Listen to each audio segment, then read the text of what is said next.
గుంటూరులో senior IAS అధికారి కుమార్తె ఆత్మహత్యపై అనుమానం వ్యక్తం చేస్తున్నాడు మృతురాలి భర్త రాజేష్ నాయుడు. మాధురిని వాళ్ల తల్లిదండ్రులే చంపేశారని తీవ్ర ఆరోపణలు చేశాడు. తన దగ్గర నుంచి మాధురిని బలవంతంగా తీసుకెళ్లారని రాజేష్ చెప్తున్నాడు. తన దగ్గర నుంచి తీసుకెళ్లిన తర్వాత చిత్రహింసలకు గురి చేశారని 15 రోజుల క్రితమే చెప్పిందంటున్నాడు రాజేష్. చనిపోవడానికి 3 రోజుల ముందు ఆమె చేసిన మెసేజ్లను రాజేష్ ఇప్పుడు బయటపెట్టాడు. తనను చంపాలని చూస్తున్నారని మాధురి లాస్ట్ మెసేజ్ చేసిందని చెప్తున్నాడు. పోలీసుల పూర్తి స్థాయిలో దర్యాప్తు చేసి నిందితులను కఠినంగా శిక్షించాలని డిమాండ్ చేస్తున్నాడు మృతురాలి భర్త.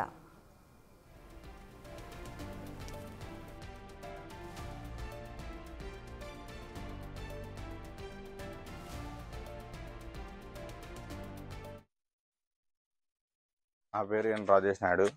నా భార్య పేరు ఎస్ఎన్ మాధురి సాయితీబాయి. మార్చి 5వ తేదీ నాకు పెళ్ళయింది. ఆనంది దేవస్థానంలో పెళ్లి చేసుకున్నాను. అక్కడ నుంచి ఎస్పీ ఆఫీస్ దగ్గరికి పోయాను. పోతే సార్ వాళ్ళు 2 టౌన్కి బేదంచెల్లకి రిఫర్ చేస్తానంటే 2 టౌన్కి రిఫర్ చేయించుకున్నాము. అక్కడ సిఐ లేడంటే నెక్స్ట్ 3 టౌన్కి వచ్చాము. 3 టౌన్ నుంచి వాళ్ళ డాడీ రిజిస్టర్ మ్యారేజ్ చేయించాడు. బేదంచెల్లలో 7:38కి చేయించిన తర్వాత వాళ్ళ డాడీ ఆస్తుల కోసం పెళ్లి చేసుకుంటున్నాడు వీడు, అది ఇదని చెప్పారు. చెప్తే కూడా ఆ పాప నేను ఇద్దరం కలిసి బాండ్ తీసుకొని వచ్చాడు వాళ్ళ డాడీ. తీసుకొని వచ్చి ఇద్దరం సైన్లు పెట్టేశాం బాండ్ మీద. ఆ పాప అక్కడ పోయిన తర్వాత నేనే మోసపోయి వచ్చినాను, మా మమ్మీ వాళ్ళే నన్ను మోసం చేసినారని నాకు చెప్పింది. మెసేజ్లు కూడా ఉన్నాయి, ప్రతి ఒక్క ప్రూఫ్ ఉంది. ఇది వచ్చేసి ఆస్తి సంతకాలు పెట్టించుకునేది.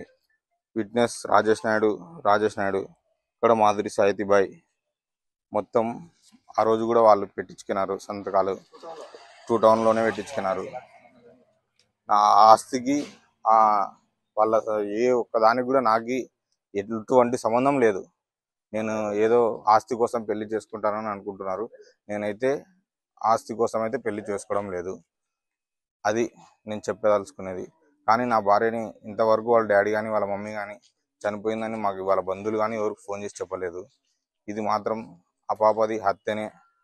నేనైతే ఆ పాప సూసైడ్ చేసుకోదు. అక్కడ పోయినాక కూడా గుండు కొట్టించుకుందని చెప్పి నాకు ఫోటో పెట్టింది స్నాప్చాట్లో ఇట్లా నాకు గుండు చేయించినారా చూడు అని కూడా మెసేజ్ చేసింది. మాధురి మాకు బుగ్గనపల్లి తాండలోనే పరిచయం.